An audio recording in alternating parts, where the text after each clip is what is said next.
You're listening to Mind Over Markets, a podcast on trading psychology to help you build a bulletproof mindset. Here's your hosts, George Papazov and Mark Borscht. So when you take a trade, you're initially optimistic, right? We're going to go through this list quickly here to summarize how this would be relevant in an individual trade kind of a scenario. So let's say you've qualified a trade. Obviously, if you're taking the trade, you're going to be optimistic that it's going to hit your take profit. Right? Would you agree, Georgie? Oh, 100%. Otherwise, you wouldn't be getting in, right? Exactly. So that's where the hunch starts. You've got an idea, and maybe something's looking like it's going to go your way. Great. You're optimistic. You take that trade. Right? You're in the trade right now, and the trade starts moving your direction. Excitement starts to kick in. Right? Emotion number 2. Excitement starts to kick in. You're starting to anticipate how much money you're going to make. Selling out that position at some point, retiring, buying a Lamborghini, etc. All right. Good news for you. The stock keeps going up. All right. Stock's gone up. Now you've tripled your money. This is where thrill starts to come in. All right. You're at the thrill stage. You get to this point, maybe I'll cancel my take profit. This market's going to keep on going. I'm going to keep taking this thing for as much as it'll give me. Great. Market continues going in your favor, and you can't help but feeling like a genius. Man, if I just take one of these trades every single day, this is going to be great, right? These are the kinds of emotions that we go through on an individual trade by trade basis if you don't have a plan, right?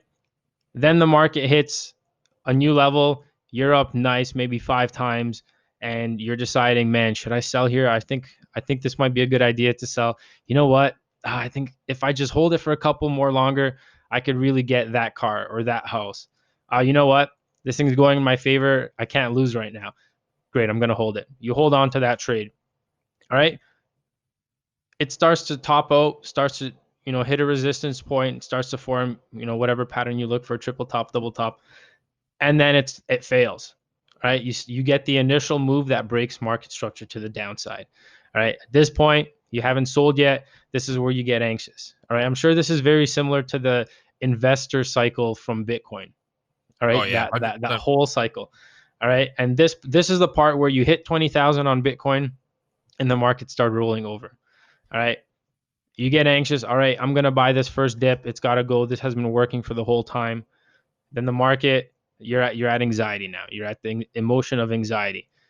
Right now, you're buying back in. Market gives you a little bit of a bounce, and then it goes right off to new lows. All right. You're still in this position. You're giving back gains now. You're in the stage of denial. All right. At this point, the market's moving right back to your break-even position. All right. This is where fear really starts to kick in. You are back underwater now. You've given up all the gains that you had, the house money that you had. All right. And now that's gone. So technically, you've given up $1,200 or whatever the amount you want it to be, $1,500. Whatever the amount you want it to be, you've given that all up, and now you're underwater. All right. And this is where desperation kicks in. Man, I've given this up. I've lost all these gains. What do? I had a chance to profit. I missed it. I don't really know what to do right now. Should I hold this position? Should I get rid of it? I don't know. I'm just going to wait and see if I can get another bounce. Maybe I can get another bounce, right? Then, you know what else happens here, Marky? Before you even go to panic, people start pulling their stop losses. I don't need a stop loss. Yes. It's going to come back. It'll come back. It has to. They always do.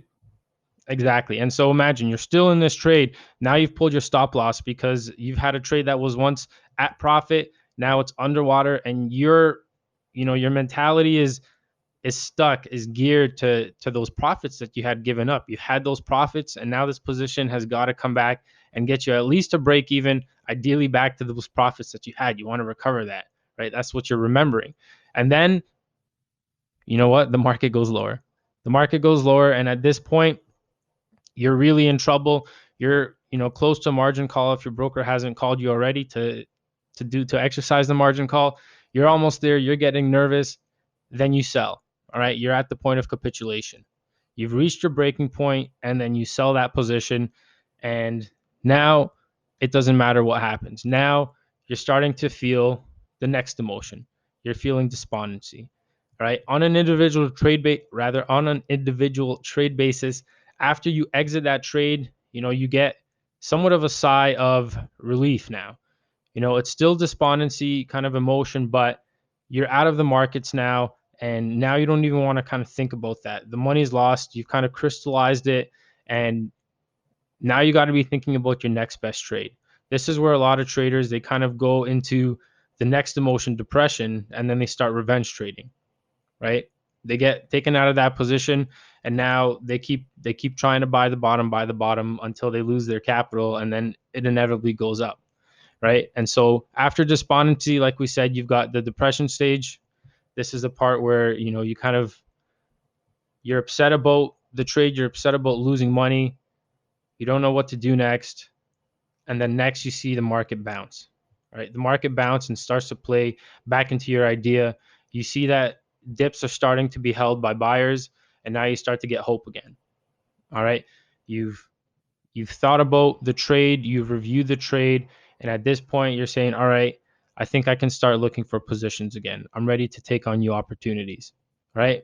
And then the market can continue on higher, and now you're back in relief. All right, the markets are back to reacting normally. We've just experienced a normal cycle. I know where I'm at, and I know what I have to do to get, you know, back to objectivity. And I think that's what's important about these emotions, especially as they relate to your individual trades, is because you can identify where you're at any point in time, you know, in real time. Once you're in a position, where am I at on this cycle, right? Which emotion am I feeling?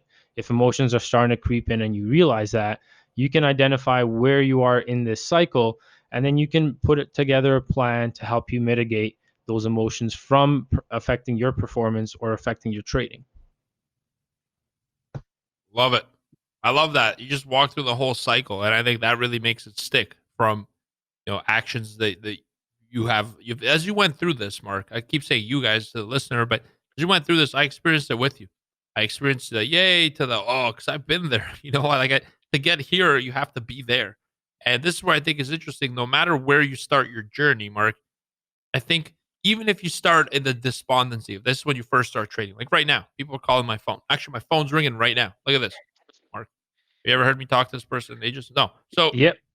the phone's ringing, and people want to know what should I do because now that this market's captured their interest.